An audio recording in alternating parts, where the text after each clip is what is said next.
Hey Queens, welcome back to Gears and Queers. I'm Chris, And I'm Jake. and this is our third installment of our community review series.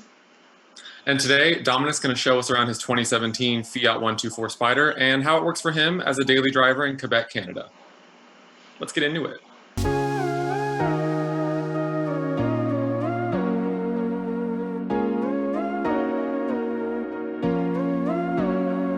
Hi, I'm Dominic, and this is my 2017 Fiat 124 Spider.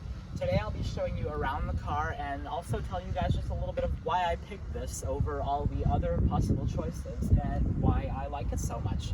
So, as a lot of you know, the Fiat 124 Spider is basically a rebadged Mazda Miata. There are some big differences, but at the core of it, it is a Mazda Miata with a couple of little changes and improvements in my opinion.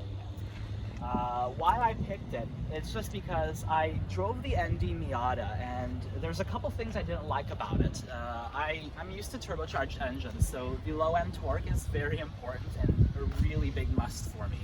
Another thing too is the style. I personally think this looks a lot better than the ND Miata. It has that classic Italian style to it, and it really charmed me when I was shopping for a new roadster. So that is a big reason why I picked it. Another one too is suspension. On the test drive, I don't exactly know why, but I feel like this car leans a little less in the corners than the Miata does, but at the same time it's more comfortable. For somebody who does a lot of driving, approximately 40,000 kilometers a year like me, with this car, that's very important for me, so I do like that. Another thing too is the transmission. It is a stronger NC Miata derived transmission in this car. Actually, it is the NC Miata transmission, not the ND. So those transmissions have a pretty good reputation of being a little bit more stout and solid than the newer ND Skyactiv manual transmission. So, for those that are also not very familiar with this chassis in general, ND Miata or Fiata, front suspension is a dual wishbone setup, so a pretty solid setup in the front. Rear is multi-link, nothing too special. Suspension tuning is different between the two brands, however. I generally think the Fiat is a little bit more well set up, but that's for me. I rarely ever go racing or to the track with this car. I drive it a lot, so this is a more comfortable setup for the street. Tires are also different across the two models. This one's got some Yokohama Ultra High Performance summer tires on it.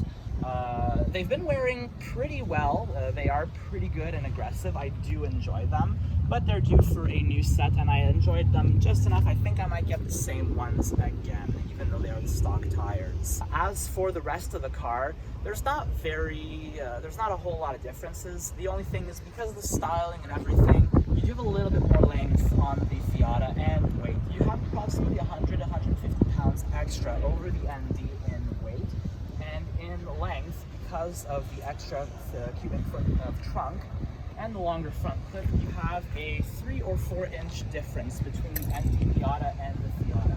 Again, not really a huge difference, but it's just enough to notice when you park them side by side. So, the big star of the show and the major difference, though, is what's under here. This is a 1.4 liter inline 4 turbocharged 4-cylinder Fiat Multiair turbo. So a lot of people will be Multiair. What's that? Is that just, another name for VTEC or something? So basically, the really freaky thing about this engine is that it is only a single overhead cam. It is not a dual overhead cam. And a lot of people do get a little shocked when they learn that. Why is it like this? It's because the intake valves are hydraulically actuated by oil. So that is the Multiair brick that you see right here. So that's basically what takes care of your intake, your variable intake timing. Your exhaust valve, though, is conventionally camshaft operated and, of course, variable timing. Another cool thing is the turbo. As you can see Fiat just slapped it right there for everybody to see. Hello, Garrett, we love you. So very cool stuff happening down here. And another thing too is because the Miata has a 2-liter and the Fiat only has a 1.4-liter, you can kind of see where the rest of the block would have went on the Miata, but it's not really there on the Fiat. You've got a lot of engine missing, but the turbo makes up for it, and I am more than happy with this engine. It does burn some oil naturally, but I mean, hey, it's Italian. You know, it's kind of to be expected. So, inside the car, it is pretty much ripped straight out of the ND Miata as well. There are a couple differences though. Things like the door cards, they're unique to the 124 Spider. They are interchangeable with the Miata with the colored accents up top, but they don't exactly line up with the rest of the dash. The silver trimwear inside the car on the dashboard, around the shifter itself, and other things like that are also unique to the 124. Same is the steering wheel surround. It is a little bit thicker and a little bit smaller in diameter than the Miata, something I like. You know, I don't like having a huge wheel in a very tiny cabin like this. Other than that, the rest of the cabin is pretty much identical. This is the Classica model, the base one, just because I absolutely wanted these cloth seats. I hate leather seats in the summer on a convertible. Biggest annoyance, had it once, never doing it again. So I lost out on the heated seats, unfortunately. Other than that, storage compartment, it's really not that good in this car. You don't have a glove box at all in this car. You do have a little center storage, which is currently full of receipts and trash right now. And you have a center storage bin right here, which is pretty large enough. I have papers, insurance, gloves for the winter, a phone mount, and all that stuff in there at the moment. For me, there's enough storage in here. There's also these cute little hidden compartments behind the seats that you can stash some things into. There's another one on the passenger side. And just because I'm not the tallest person around, my seat is usually like this. So if I have a coat or some clothing that I can't really shove anywhere, I'll just slide it down the back down here, and it will just sit there until I need it. And other than that, the other most famous part about the Miata is the top. It's super easy to use. I can put it down, I can put it up, regardless of speed, as long as I'm not on the highway. Super quick. One latch, done. If I want to put it down, one latch, done. Super easy. Trunk space is very important. I'm on the road a lot, and you'd be surprised at how much you can fit in this car if you're good at Tetris. I once actually managed to pack a week and a half of food and clothes and everything for a trip for 2. So pretty surprising for such a little car. It is a little bit bigger than the Miata, I believe by 1 or 2 cubic feet. So that was also another major selling point over the Miata for me to buy this car. So what's this car like to live with every day? Well, I'm from Quebec in Canada, so we have winter, we have cold temperatures, and we have all kinds of weather conditions all year long. This car is my daily driver. It is my only car. So in the winter, this car sees winter tires, it sees freezing rains, snowstorms, and blizzards, and everything possible. I drive this car every single day. There's not a single time where I will put this car away in the garage. It is the only car I have. So it's easy to live with year long. In the winter, a lot of people think it'll do horribly because, hey, look, it's a rear-wheel drive convertible with a soft top. But actually, the cabin heats up very fast. It's actually the easiest car to get heat in that I've ever owned. You'll also have not really any problems with the soft top. The ice just tends to kind of like freeze on it, and I can just like rub it off with my hand. So sometimes I will leave it inside the garage at night just so the top can melt.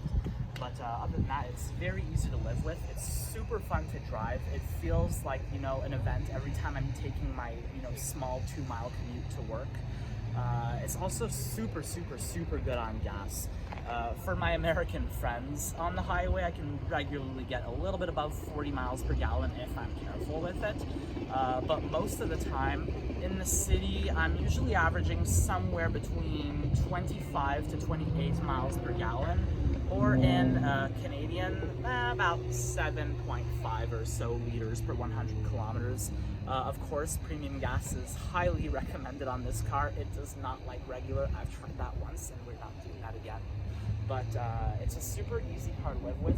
Reliability-wise as well, everybody is going to make jokes about this car. It is the butt of a lot of fix-it-again Tony jokes, and you know, oh, it's Italian, it's gonna blow up soon.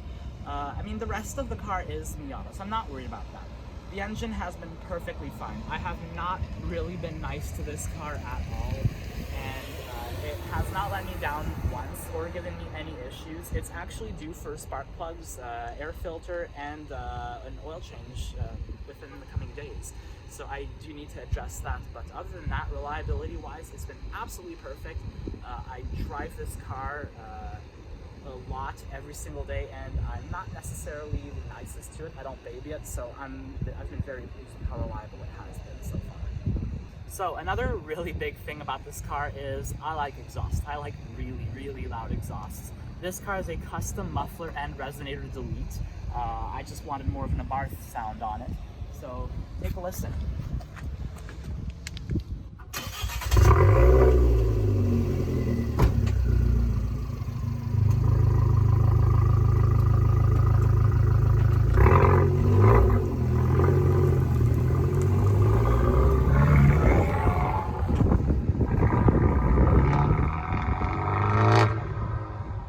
So thanks for joining me today and looking around my car. I hope this has piqued your interest. This is not a car that you see or hear about every day. I've actually yet to meet many enthusiasts with one. The Miata definitely gets all the love, but I've always liked the black sheeps, the more unconventional cars, and this kind of fits right in with my taste in cars. It just happens to be the better Miata for me. Thank you. Have a great day.